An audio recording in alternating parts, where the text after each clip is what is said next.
आज हम जिस ऑडिटोरियम में प्रोग्राम कर रहे हैं रविंद्रनाथ टैगोर के नाम से मंसूब है। रविंद्रनाथ टैगोर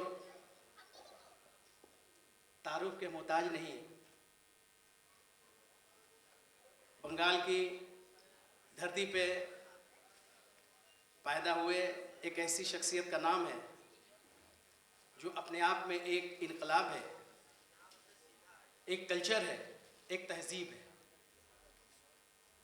चूँकि मैं बंगाल से आया हूँ और रविंद्रनाथ टैगोर के इस ऑडिटोरियम में प्रोग्राम हो रहा है, तो मुझे कहीं ना कहीं रविंद्रनाथ टैगोर के उस इनकलाबी जो उनका दौर रहा है और जो भी उन्होंने लिखी है, उनमें कहीं ना कहीं हमें हमारे सदर मोहतरम अकरम अंसारी की झलक नज़र आती है।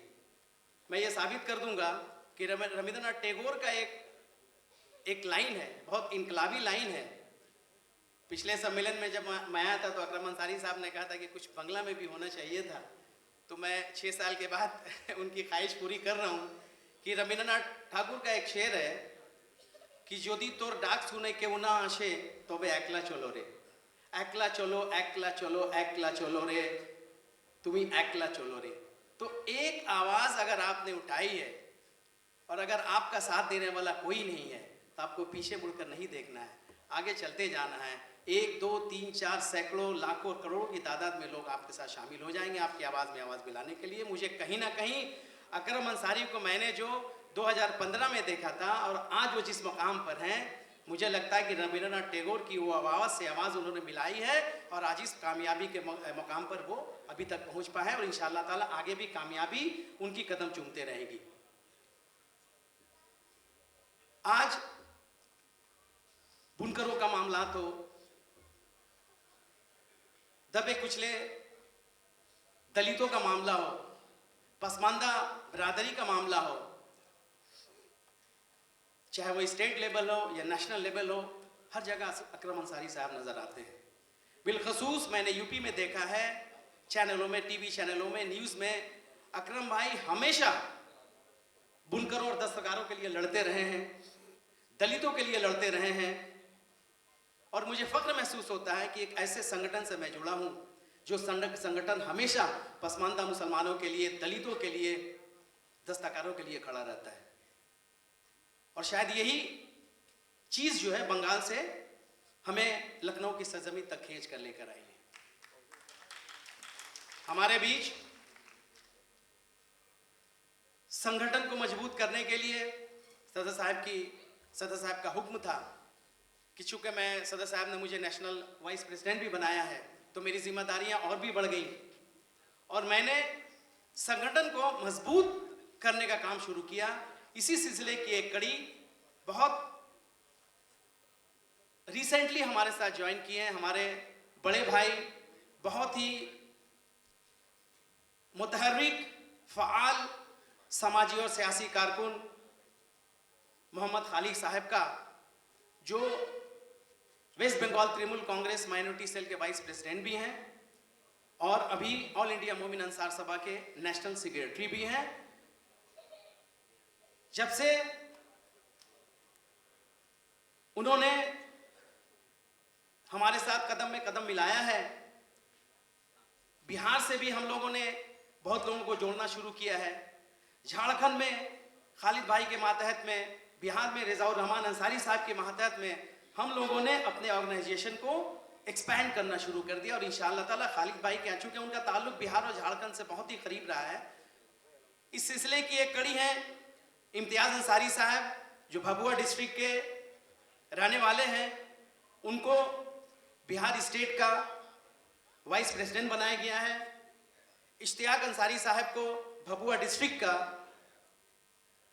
प्रेसिडेंट बनाया गया है और इंशाअल्लाह ताला हम लोग सदर साहब जनाब अकरम अंसारी के मातहत इस ऑर्गेनाइजेशन को जहां जहां जिस जिस प्रदेश में काम हो रहा है वहां पर हम लोग और मजबूती से इसको आगे बढ़ाने का काम करेंगे। दोस्तों और साथियों,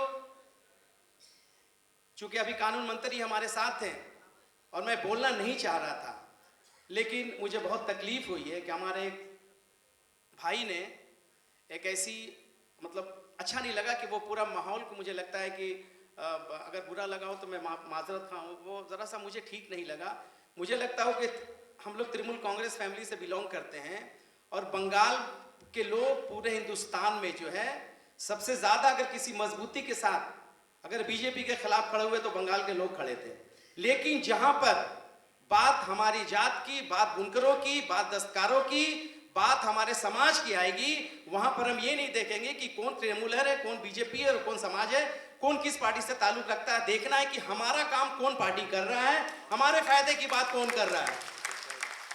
आज आपने एक छोटी सी नाजेबा हरकत की और मुझे अच्छी तरह इसका एहसास हुआ है कि मंत्री साहब नाराज होकर गए हैं। मुझे इस बात का एहसास हुआ है, मुझे बिल्कुल अच्छा नहीं लगा और इसलिए मैं दिल में बात रखना जरूरी था। मैं इसको हाउस मीटिंग में भी बोल सकता था, लेकिन मुझे अच्छा नहीं लगा।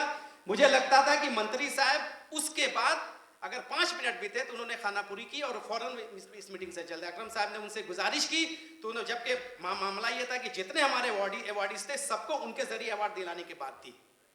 ये बात लेकिन ठीक नहीं था। इससे कहीं ना कहीं मुझे लगता है कि हिकमत अमली में हम फेल हो रहे हैं, प्लानिंग में हम फेल हो रहे हैं। ये प्लानिंग हमारे पास नहीं है, कैसे हमको अपना काम निकालना है, कैसे हम अपनी गुर्बती और कैसे हम अपनी पसमानदगी को दूर करेंगे। हमें एक शख्स ने छोटी सी हरकत करके हमें इस प्रोग्राम, मुझे बोलने में तकलीफ हो रही है कि इस पूरे प्रोग्राम को मिट्टी पलीत करके रख दिया उन्होंने। मैं उनसे एक बार माजरत खाऊं, मैं सभी लोगों से। भाई ऐसा है कि आप इतना दुखी ना होइए, ठीक है, वो कोई वजह थी उसके पीछे और उसको दूसरे अंदाज से किया जा सकता था, लेकिन वो नहीं हो सका। लेकिन इसमें इतना वो ना हुई है और इसको हम आपको बाद में बताएंगे कि उसकी किसी के दिल में भी दर्द कुछ था, उस दर्द को वो सहन नहीं कर सके और उस बात को कह जी सदर साहब, मैं इंशाल्लाह मैं माजरत खाऊं, लेकिन कहीं ना कहीं हिकमत अमली में हम फेल हो रहे हैं। कहीं साहब आप सही हैं, आपको जैसा लगा, लेकिन उनका मसला एक दिल की दर्द है, वो हम आपको बताएंगे तो आपको लगे। जी बहुत शुक्रिया, बहुत शुक्रिया। मैं सियासी 2 मिनट इंशाल्लाह मैं और लूँगा। सियासी भागीदारी की बात करते हुए मुझे लगता है कि कहीं ना कहीं फिर बात वही घूम कर आएगी कि सिस्टम में हम नहीं हैं, सिस्टम में हम है ही नहीं है। सिस्टम को बदलने के लिए हमें सिस्टम का हिस्सा बनना पड़ेगा। सिस्टम का हिस्सा हम बनेंगे कैसे ये मुझे मालूम नहीं है, प्लानिंग करेंगे कैसे ये मुझे मालूम नहीं है। अब देखिए आर्टिकल 341 का मामला है, जहां पर दलित मुसलमानों का मामला आता है, उसको खत्म करने की जरूरत है। उस पर हम चर्चा करते नहीं है, उस पर हम बात करते नहीं है। हमें उसको अगर खत्म करने की जरूरत पड़ेगी, हमें आंदोलन करने पड़ेगी, संवैधानिक तरीके से आंदोलन करने पड़ेगी और अगर सीखना पड़ेगा तो किसान भाइयों से सीखना पड़ेगा, जिन्होंने 700 जाने गंवाकर अपने मामलात को, अपने जो 3 ये कानून थे जो सरकार ने नाफिज किया था उनको वापस लेने पर मजबूर कर दिया। जब एक कानून उन्होंने वापस लिया तो उन्होंने एमएसपी की बात रख दी। हमारे साथ होता है क्या है कि हम बहुत से चीजों को एक साथ इंटरमिंगल मिला देते हैं। हम एक मुद्दे पर लड़ेंगे कि हमारे बुनकर और दस्तकार का क्या मामला है, उसको लेके हम लड़ेंगे। जब उसको कामयाबी के साथ हम हमकिनार करेंगे तो फिर दूसरे मुद्दे पर हम आएंगे। आर्टिकल 341 का मामला है, अगर वो खत्म किया जाए, अगर उसको सरकार एबॉलिश करती है तो हमें नौकरी भी मिलेगी और सियासत में हिस्सेदारी भी मिलेगी। हम पंचायत का इलेक्शन दलित के नाम पे लड़ सकते हैं। हमारा भाई दलितों के साथ जो मामला है वो तो मुसलमान दलित के साथ भी होगा ना। तो पंचायत इलेक्शन में जहां पर हमारा सीट दलितों के लिए रिजर्व है वहां मुसलमान दलित भी जाएंगे। आज स्कूल में, कॉलेजेस में जहां पर प्यून और जो वहां पर चपरासी की जो नौकरियां खाली, मैंने बंगाल में देखा है कि हमारे अपने स्कूल में, मैं वहां पर खुद अपना जो उर्दू मीडियम स्कूल है मैं उस मैनेजमेंट कमेटी में हूं, वहां का प्यून और चपरासी जो गैर मुस्लिम है, इसलिए कि वो जो कोटा है ना वो दलितों के लिए है। अगर ये आर्टिकल 341 को खत्म किया जाए तो दलित मुस्लिम है उनको नौकरियां मिलनी शुरू हो जाएगी, वो रोजगार से जुड़ जाएंगे और वो सियासी हिस्सेदारी भी लेने शुरू कर देंगे। तो हमें ये देखना है कि सियासी हिस्सेदारी मिलेगी कैसे और वो मिलेगी तो उसको हम इंप्लीमेंट कैसे करेंगे। आंदोलन के जरिए करेंगे, प्रधानमंत्री को या जो हमारे जो भी है उनको चिट्ठी लिखेंगे कि भाई हमारे जो मुतालबात है उनको आप मान लें। दूसरा मामला ये था कास्ट बेस्ड सेंसेक्स। मैं बिल्कुल पॉइंट पर बात करूंगा, उसके बाद आपसे रुखसत लूंगा। कास्ट बेस्ड सेंसेक्स, जाति आधार पे मर्दमशुमारी, ये बहुत जरूरी है।